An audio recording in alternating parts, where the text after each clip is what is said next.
நவதாரணி அதிசய பயணம். ஒரு மாட்டுக்கார ராயர் பாளையம் கிராமத்தில் நவதாரணி என்ற 6 வயது சிறுமி வசித்தாள். அவளுக்கு கதைகள் கேட்பதிலும் புதிர்களை தீர்ப்பதிலும் மிகுந்த ஆர்வம். பள்ளி கோடை விடுமுறைக்கு அவள் தனது பாட்டி வீட்டிற்கு வந்தாள். பாட்டி நவதாரணியிடம் ஒரு பழைய மரப்பெட்டி ஒன்றை தந்தாள். இது ஒரு அதிசய பெட்டி. இதன் மூலம் நீ ஒரு மந்திர உலகத்துக்குச் செல்லலாம் என்றார். நவதாரணி ஆச்சரியத்துடன் பெட்டியை திறந்தாள்.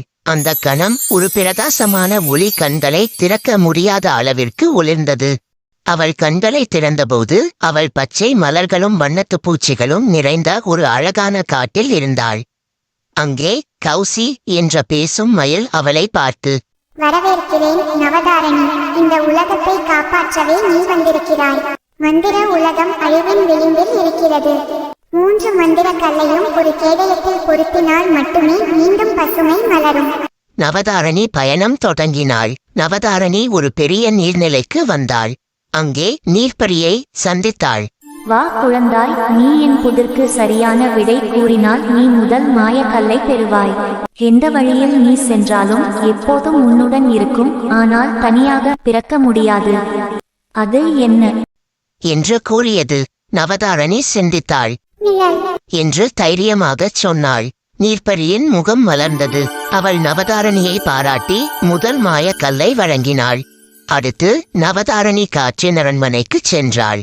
அங்கு ஒரு குரல் 2வது புதிரை கூறியது. என்னை காண முடியாது, கையில் பிடிக்க முடியாது, ஆனால் உணர முடியும். நான் என்ன? காற்று என்று நவதாரணி துள்ளி கூறினாள். காற்று அரசி அவள் முன் தோன்றினாள். மகிழ்ச்சியுடன் 2வது மாயக்கல்லை அளித்தாள். நவதாரணி கடைசி மாயக்கல்லை கண்டுபிடிக்க ஒரு மர்மமான தீவுக்குச் சென்றாள். அங்கே ஒரு பழமையான கோபுரத்தின் உள்பகுதியில் தீக்கனி என்ற தீயின் ஆவி அவளை எதிர்கொண்டது. தீக்கனி ஒரு புதிரை நவதாரணியிடம் வைத்தது.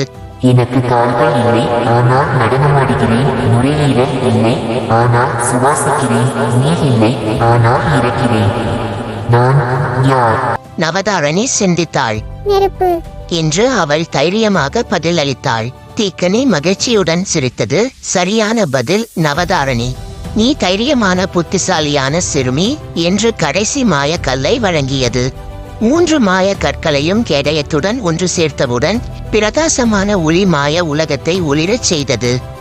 கௌசி, நீர்ப்பரியை, காற்று அரசி, தீக்கனி அனைவரும் மகிழ்ச்சியுடன் நவதாரணியை பாராட்டினர். ஆனால் நவதாரணி அச்சம் கொண்டாள். நான் எப்படி மீண்டும் என் வீட்டிற்கு செல்வது என்று. அப்போது நீர்ப்பரியை, காற்று அரசி, தீக்கனி மூவரும் இதே கல்லை நவதாரணிக்கு வழங்கினர். அந்த கல் ஒரு நீல நிற துவாரத்தை உருவாக்கியது. அந்த துவாரத்தின் மறுபக்கம் அவள் பாட்டி வீடு தெரிந்தது. நீல துவாரம் வழியாக தன் பாட்டி வீடு வந்தடைந்தாள். பாடம்: எந்த சவாலாக இருந்தாலும் தைரியத்துடன் எதிர்கொள்ளுங்கள். உங்கள் மன நம்பிக்கை உங்களை வெற்றியடையச் செய்யும்.